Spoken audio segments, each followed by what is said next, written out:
Hello friend, स्वागत है आपका अपने चैनल लर्न विद शिक्षा पर। मैं आज आप लोगों के लिए बीएससी और बीए की ज्योग्राफी का नोट देने वाली हूं, क्योंकि आपके फर्स्ट पेपर का तो ये आपका 15वां वीडियो है फर्स्ट ईयर पेपर की ज्योग्राफी के नोट्स का। तो 14 वीडियो ऑलरेडी बन चुके हैं। अगर आप लोगों ने वो नहीं देखी है तो चैनल को सब्सक्राइब कीजिए और जाकर के वीडियोस को देख लीजिए। फर्स्ट पेपर कवर किया गया है पूरी तरह वीडियो में नोट्स के साथ, जिसका पीडीएफ आपको डिस्क्रिप्शन लिंक में मिल जाएगा। तो चलिए शुरू करते हैं आज की वीडियो महासागरीय धारा के बारे में। तो जानते हैं महासागरीय धारा क्या है, कैसे कैसे उत्पत्ति होती है और कहां कहां पर है। तो सबसे पहले हम जानते हैं महासागरीय धारा क्या होती है। यानी कि महासागर का जल एक निश्चित दिशा में बहता है, उसी को कहते हैं महासागर की धारा। तो महासागरों में धाराओं की उत्पत्ति कई कारकों के सम्मिलित प्रभाव से होती है। यानी कि बहुत सारी चीजें निकल कर के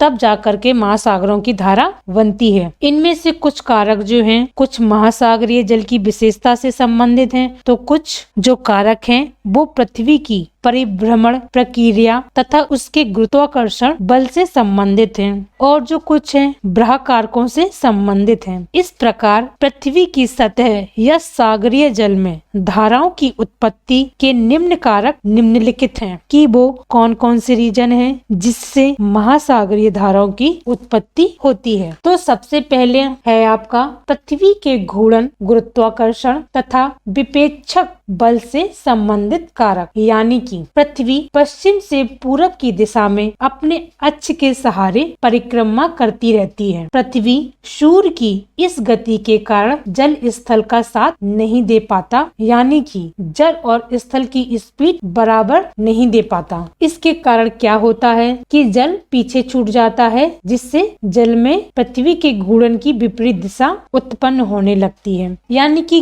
कभी भी आप जा रहे हैं किसी स्पीड से और पीछे से कोई आपको फॉलो कर रहा है, तो आपको लगेगा कि वो बैक जा रहा है। तो इसी तरह से पृथ्वी जब अपने अक्ष पर परिक्रमा करती है तो जो इसका स्थल है वो तो चला जाता है, जल पीछे छूट जाता है। इससे लगता है कि पृथ्वी के घूर्णन की दिशा के विपरीत गति कर रही है। तो पहला रीजन था जो महासागरों की धाराओं के लिए दिशा विपरीत हो जाती है और पृथ्वी भ्रमण करती है, अपने अक्ष पर परिक्रमा करती है। और दूसरा पॉइंट है महासागरों से संबंधित कारक। तो इन कारकों में कुछ चीजें इम्पोर्टेंट हैं। तापांतर, लवणता और घनत्व, दाब, प्रवणता तथा बर्फ के पिघलने से धाराओं की उत्पत्ति होती है। जैसे फॉर एग्जाम्पल हमने बात की, मुख्य टॉपिक है वो है आपका तापांतर, लवणता और घनत्व। तो तापांतर से कैसे होता है, अगर बात करें तापांतर की, तो पृथ्वी के हर जगह पर, हर स्थान पर अलग अलग टेम्परेचर है। सूर्य की किरणों के अलावा जो है पोटेंशियल है, तो तापांतर होने के कारण क्या है कि सूर्य ताप जो है भूमध्य रेखीय भागों में देखें तो ज्यादा है, तापमान ऊंचा है, जिसके कारण जल का घनत्व कम हो जाता है, क्योंकि वहाँ पर वाष्प बनकर पृथ्वी से जल ऊपर आसमान की तरफ चला जाता है। तो वहाँ पर क्या होता है, तापांतर, जो कि ताप ज्यादा होने के कारण घनत्व कम हो जाता है। तो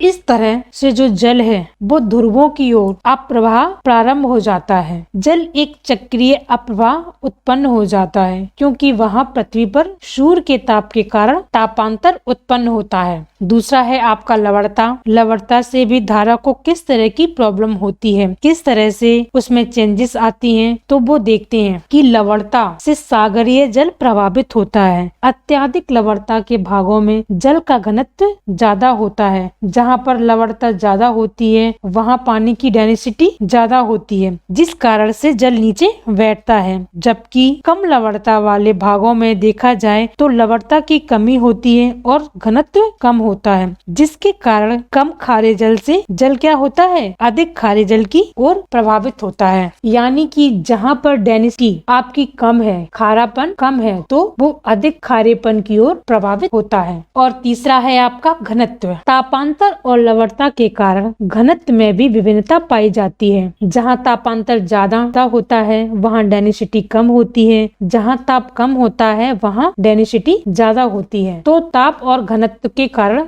लवणता जहाँ ज्यादा होगी वहाँ पर डेंसिटी ज्यादा होगी। ताप और लवणता दोनों चीजें ही घनत्व के लिए इम्पोर्टेंट रोल निभाती हैं। तो ये तीनों चीजें थी महासागरों से संबंधित कारक थे, जो इनमें तापांतर हो गया, लवणता हो गई और घनत्व हो गया। अब नेक्स्ट है आपका तीसरा रीजन, जिससे समुद्री धारा का उत्पन्न होता है। समुद्री धारा बनती है सागरीय कारक, यानी कि महासागरीय जल पर वायुमंडलीय दिशाओं उनका भी पर्याप्त प्रभाव पड़ता है। ये निम्नलिखित दिशाएं हैं। कौन कौन सी हैं? सबसे पहली है आपकी वो है वायुदाब एवं हवा। तो बात करते हैं, तो वायुमंडलीय दबाव का भी महासागरीय जल पर काफी प्रभाव पड़ता है। जहाँ पर ये दबाव होता है वायुमंडल में, वहाँ जल के आयतन में कमी होने के कारण जल का तल नीचा हो जाता है, जिससे विपरीत वायुदाब वाले क्षेत्र में जल का स्तर ऊपर उठ जाता है, तो जल उच्च से निम्न तल की ओर गतिशील हो जाता है, जिससे कि धाराएं उत्पन्न हो जाती हैं। अगर हवा की बात करें तो वायु जिस दिशा में चलती है, जिसकी स्पीड के साथ ही धारा भी चलती रहती है। तो ये भी महासागरीय धारा के लिए एक इम्पोर्टेंट फैक्ट रोल करता है, जो कि महासागरीय कारक के बाहर की चीज है। और दूसरा जो है वो है आपका बाष्पीकरण और वर्षा।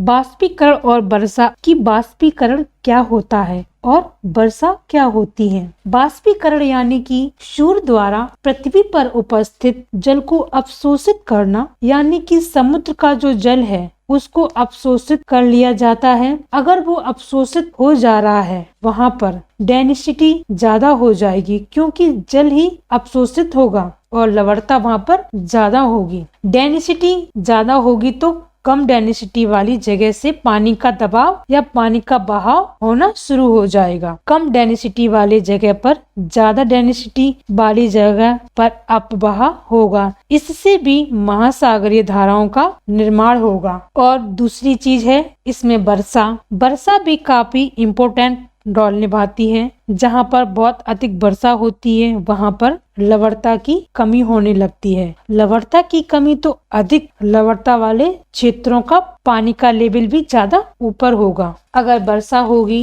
तो वो कम लवणता वाले क्षेत्र हैं, जो अधिक लवणता वाले क्षेत्र हैं और हाइट वाले क्षेत्र हैं, तो वो प्रवाहित होगा। इस धारा को प्रवाहित करने में काफी इम्पोर्टेंट रोल निभाती है वर्षा। तो ये रीजन था हवाएं, वाष्पीकरण और वर्षा। उसके बाद चौथा है आपका समुद्री धाराओं को मोड़ने वाले कारक। वो कारक जो समुद्री धाराओं को मोड़ देते हैं, जैसा कि समुद्री धाराओं की दिशाओं को मोड़ने में प्रचलित पवन एवं पृथ्वी के घूर्णन का पर्याप्त प्रभाव पड़ता है। इसके कुछ और मुख्य कारक हैं जो समुद्री धाराओं को मोड़ते हैं, यानी कि जो पवन है, पृथ्वी का जो घूर्णन है, हवाओं के चलने की दिशा और घूर्णन के अलावा भी चीजें इम्पोर्टेंट हैं जो कि समुद्री धारा की दिशा को मोड़ते हैं। आइए देखते हैं वो क्या चीज है। तो उसमें जो सबसे पहली चीज है वो है आपका तट की आकार एवं दिशा, यानी कि समुद्री धाराओं की दिशा को नियंत्रित करने में तट की आकृति और उसकी दिशा का प्रमुख प्रभाव होता है। हिंद महासागर में उत्पन्न हुई धाराएं भारत के निकट आकर के प्रायद्वीपीय तट पर अनुसरण करती हैं और प्रशांत महासागर की धाराओं के प्रवाह में द्वीपों द्वारा बाधा उत्पन्न होती है और द्वीपों के तट रेखा के अनुसार ही उनकी दिशा नियंत्रित होती है। महाद्वीप के जो द्वीप हैं, उनकी जो तट रेखा है उसके ही हिसाब से धारा का जो है किस तरफ धारा को चलना है तय होती हैं। और दूसरी जो इम्पोर्टेंट चीज है वो है इसमें तलीय आकृति, यानी कि जब धाराओं के मार्ग में अंततः सागरीय कटक आते हैं तो धाराएं दाहिनी ओर मुड़ जाती हैं, जैसे कि उत्तरीय विषुवत रेखीय धारा मध्य अटलांटिक कटक को पार करके मुड़ जाती है। तो जहाँ पर तलीय आकृति बनती है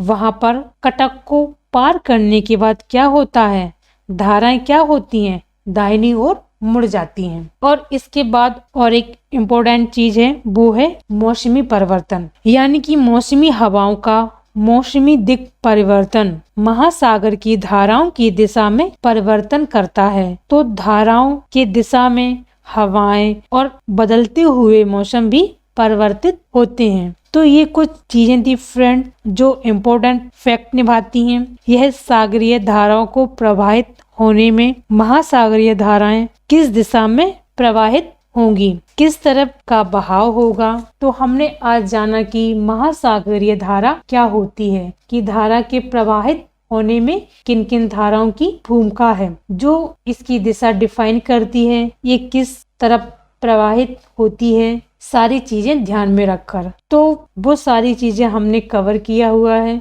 कौन कौन सी चीजें हैं, जैसे कि पहला है पृथ्वी का घूर्णन, गुरुत्वाकर्षण बल और निक्षेपक बल, और दूसरा है आपका महासागरों से संबंधित कारक जैसे कि तापांतर, लवणता और घनत्व। तीसरा है बृहद महासागरीय कारक जैसे कि वायुदाब, हवाएं, बाष्पीकरण और वर्षा। और चौथा है समुद्री धाराओं को मोड़ने वाले कारक जैसे कि तट की आकृति, उसकी दिशा, तलीय आकृति, मौसमी परिवर्तन। ये सारी चीजें हैं धारा को प्रभावित करने वाले कारक हैं। तो मैं आशा करती हूँ आज का वीडियो आप लोगों को अच्छे से समझ आया होगा। वीडियो अगर पसंद आया हो तो लाइक जरूर कीजिए और चैनल पर नए हैं तो सब्सक्राइब कीजिए और बेल आइकन को प्रेस कर दीजिएगा, जिससे कि हमारी अगली आने वाली वीडियो का नोटिफिकेशन आप लोगों को मिल सके। तो मिलते हैं आपसे अगले वीडियो में, तब तक के लिए धन्यवाद। जय हिंद, जय भारत।